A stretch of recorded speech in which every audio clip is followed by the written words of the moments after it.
कहानी है 1938 की, कैरली नाम के एक आदमी की, हंगेरियन आर्मी की। कैरली अपने कंट्री का बेस्ट पिस्टल शूटर था और लगभग कई नेशनल चैंपियनशिप्स वो जीत चुका था और सब लोगों को ऑलमोस्ट कंफर्म था कि 1940s में जो ओलंपिक होने वाली थी उसमें गोल्ड मेडल कैरली ही जीतेगा। उसने सालों से कड़ी मेहनत ली थी। उसका एक ही सपना था, उसका एक ही मकसद था कि अपने इस हाथ को इस देश का नहीं इस दुनिया का बेस्ट पिस्टल शूटिंग हैंड बनाना है और वो लगभग कामयाब हो भी चुका था।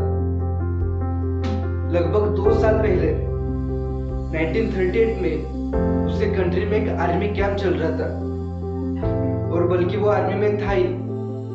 उस दौरान एक एक्सीडेंट हो गया। जिस हाथ से वो गोल्ड मेडल जीतना चाहता था उसी हाथ में एक हैंड ग्रेनेड फट गया। सारा सपना खत्म, सारा मकसद खत्म, सब कुछ खत्म। अब उसके पास सिर्फ 2 रास्ते थे। एक तो कहीं दूर जाके छुप बैठे और दूसरा रास्ता उसके पास था कि उस पे फोकस नहीं करे जो उसके पास नहीं था, उस पे फोकस करे जो उसके पास था।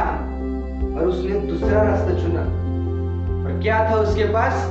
एक लेफ्ट हैंड, एक ऐसा हाथ जिससे वो लिख भी नहीं सकता था। उसने 1 महीने से सर्जरी की और फिर कड़ी से कड़ी मेहनत लेने के लिए शुरुआत की और लगभग 1 साल के बाद वो एक नेशनल चैंपियनशिप्स में पार्टिसिपेट हो गया। वहां पे जितने भी एथलीट्स थे उसके पास गए, उन्होंने उसको सैल्यूट किया। और ये होती है स्पोर्ट्समैन स्पिरिट, ये होता है जज्बा। इतना सब होने के बाद भी तुम यहाँ आए हो हमारा हौसला बढ़ाने के लिए। किसी को भी नहीं मालूम था कि वो 1 साल से ट्रेनिंग कर रहा था। कैरली बोला, मैं यहाँ तुम्हारा हौसला बढ़ाने के लिए नहीं आया हूँ, मैं यहाँ तुम्हारे साथ कॉम्पीट करने आया हूँ। चलो तैयार हो जाओ। वहां भी जितने भी एथलीट्स थे वो लड़ रहे थे अपने बेस्ट हैंड से और ये अकेला था जो लड़ रहा था अपने ओनली हैंड से। और कौन जीता? The man with only hand, Karoly जीत गया।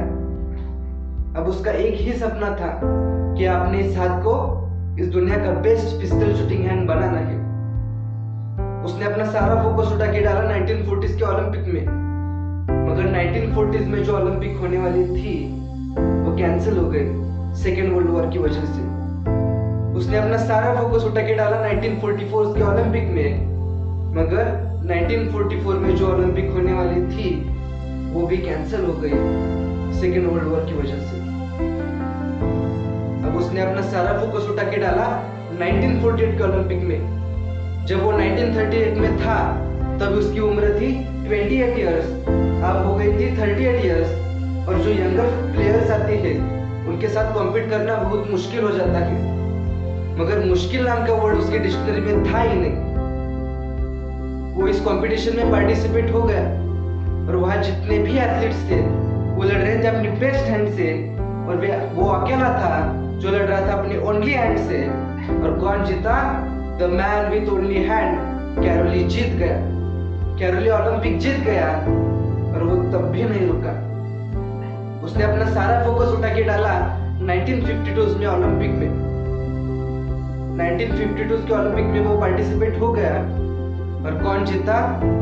ऑफ कोर्स कैरली ही जीत गया और पूरी की पूरी हिस्ट्री बदल डाली।